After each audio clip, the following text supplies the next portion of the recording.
E aí, pessoal, sejam bem-vindos ao canal Vida do Professor, com o professor Fabinho. Vamos dar continuidade aos nossos estudos, sobre a Primeira República, a República Velha. Mas antes, vão lá no canal, se inscrevam, certo? E ativem o sininho para ter todas as notificações em relação aos vídeos que nós postamos aqui no grupo. Esse é um canal para ajudar na melhoria da educação do nosso Brasil. Estamos dando continuidade aos nossos trabalhos sobre a República Velha. Nós vamos fazer aquele esqueminha da novela da Globo, certo? Voltar um pouquinho atrás para a gente dar continuidade. Vocês viram que a proclamação da República Brasileira foi uma proclamação feita por uma elite intelectual, uma elite militar, uma elite política, elite de fazendeiros, que pôs fim em 15 de novembro de 1889 ao Império de Dom Pedro II, instalando uma república. Vocês viram também que essa república, essa primeira república, ela foi dividida em duas fases. A República da Espada, com suas características, e a República Oligárquica, também com suas características distintas. Bom, viram também sobre a Constituição de 1891. A Constituição é embasada na Constituição dos Estados Unidos da América e que tinha características inovadoras para a época. Porém, nada que resolvesse os problemas imediatos da população brasileira. Foi mais uma Constituição para consolidar a proclamação da República. Então vamos para a República da Espada. Vocês viram que a República da Espada, ela teve como seu primeiro presidente o Marechal Deodoro da Fonseca. O Marechal Deodoro da Fonseca conviveu com um período turbulento, que era o período de consolidação da República. Até porque durante seu governo houve um mau planejamento da economia. Foi-se criado um plano econômico chamado encilhamento, que eu não relatei no vídeo anterior, mas esse encilhamento foi uma política econômica desastrosa. O governo federal liberou empréstimos, sem a devida fiscalização, ocorreu grandes prejuízos aos cofres da República Brasileira, o que obrigou o governo brasileiro a emitir papel moeda, desvalorizando o dinheiro brasileiro e gerando inflação e falência de empresas. Foi uma calamidade. Então, quando vocês ouvirem falar ou forem questionados no Enem, em vestibulares da vida sobre encilhamento, foi uma política econômica desastrosa durante o período da República da Espada aqui no Brasil. Certo? Vocês viram a questão da Constituição de 1891. Foi uma Constituição moldada à imagem e semelhança à República dos Estados Unidos, que determinava o federalismo, a autonomia dos estados, porém o Marechal Deodoro da Fonseca manteve uma política centralizadora, indo contra a Constituição.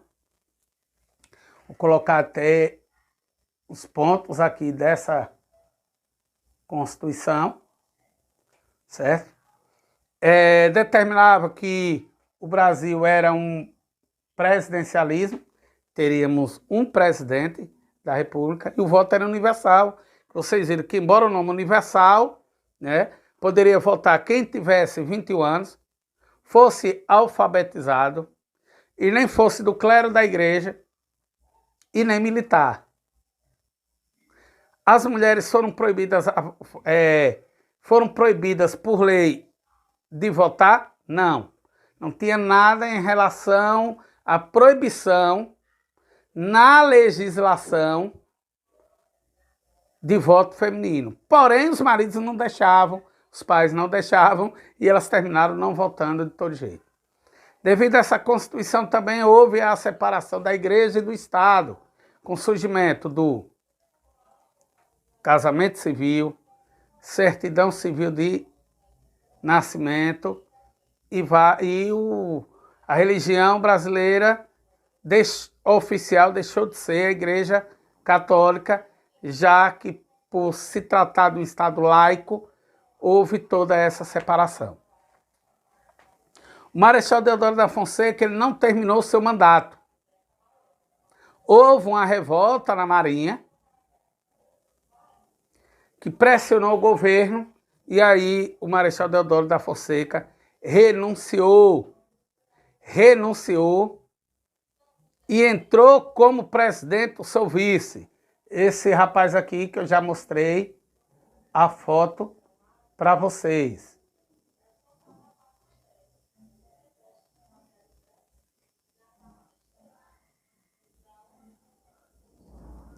Marechal Floriano Peixoto, o que causou uma crise institucional.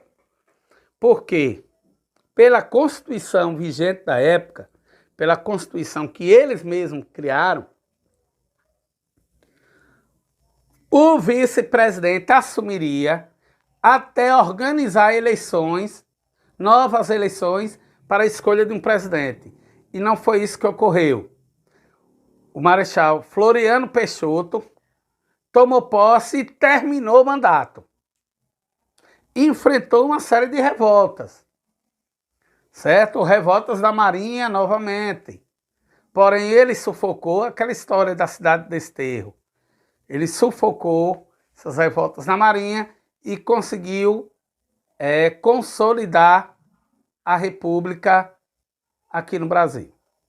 Mas vamos ver outras características da República. E agora nós vamos para a República Oligárquica. Deixa eu pegar aqui o texto que faz essa abertura. Pronto. A República Oligárquica. O próprio nome oligarquia vem de governo de poucos. Então, volto a dizer, a República não foi feita para o povo brasileiro. Foi feita para uma elite brasileira.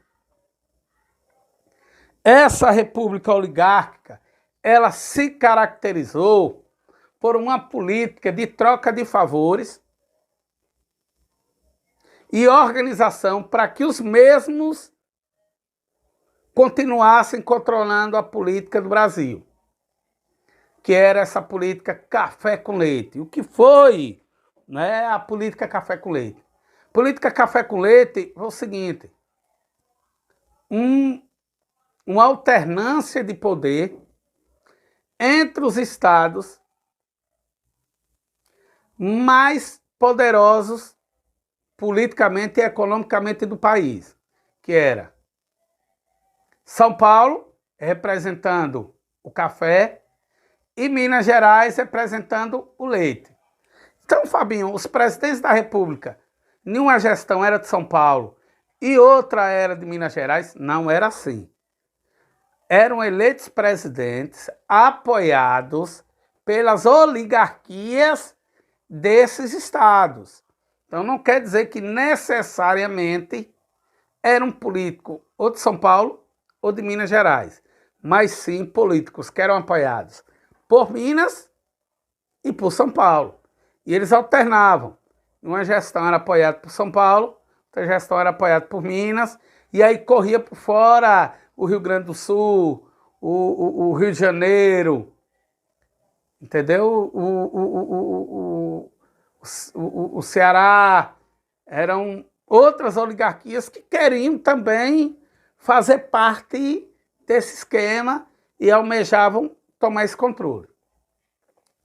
Essa política café com leite, ela era financiada, organizada e mantida por um esquema fraudulento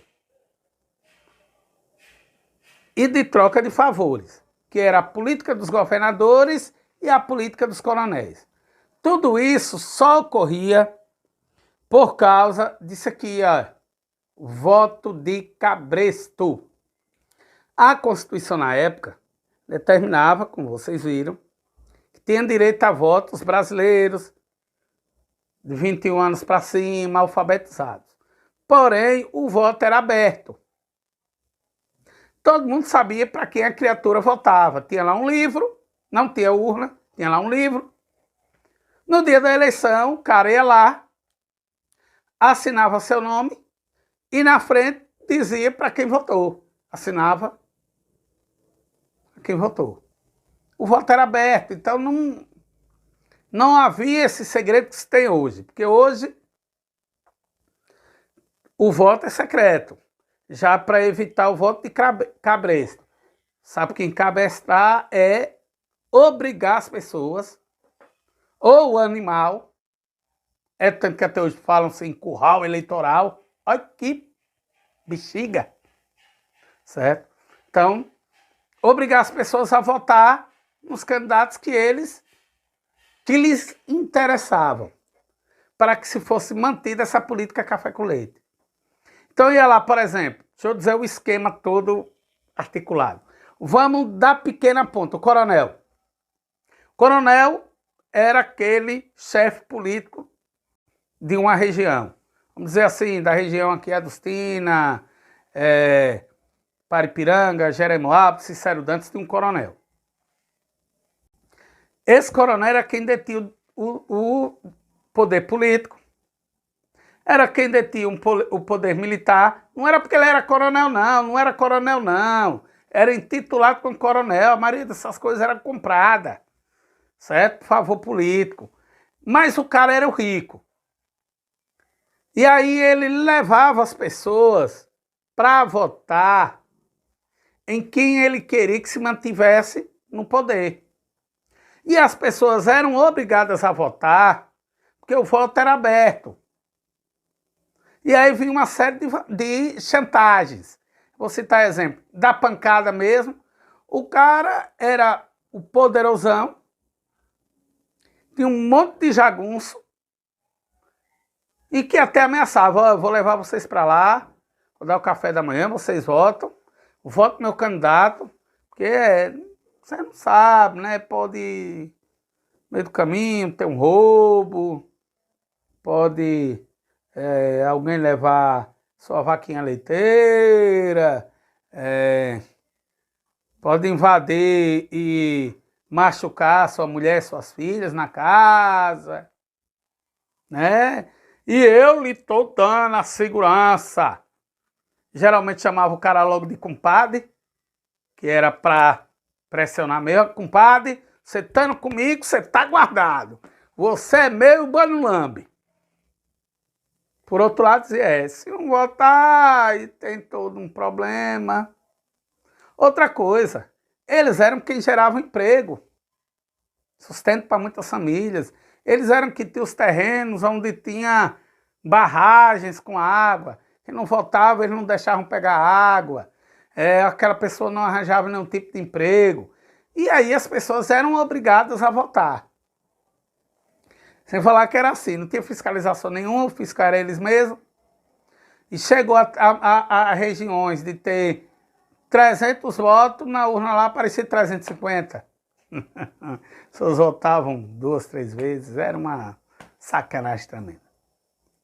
Aí esses coronéis apoiavam os governadores, e esses governadores apoiavam as eleições dos deputados estaduais e também deputados federais, que iam apoiar a eleição do presidente, e o presidente mantinha todo esse controle no estado. Dizia, tal estado, quem controla são políticos tais que me apoiaram. E por aí ficava. Então, não eram bem eleições, era uma articulação política que ficava no poder quem eles queriam. Certo? Então, a principal característica da República Oligárquica era a política café com leite, que era essa alternância entre o Estado de São Paulo e de Minas Gerais, financiada por todo esse esquema aí, que vocês viram. E aí, pessoal, essa política café com leite não significou também o controle total da República Oligárquica pelos governos de São Paulo e de Minas Gerais, não. Em 1909, o Rio de Janeiro também conseguiu colocar um presidente lá, fugindo um pouco desse eixo da política café com leite, que foi o Marechal Hermes Afonseca. Agora, finalizando mesmo, a República Velha, né, que foi a República da Espada junto com a República Oligárquica, finalização se deu em 1930, com a entrada de Getúlio Vargas no poder através de uma revolução. E aí depois a gente tem 15 anos consecutivos de governo de Getúlio Vargas aqui no Brasil, uma figura extremamente importante na política brasileira e na história do nosso país. Valeu e vamos dar continuidade no próximo vídeo com as revoltas ocorridas no Brasil durante a República Velha.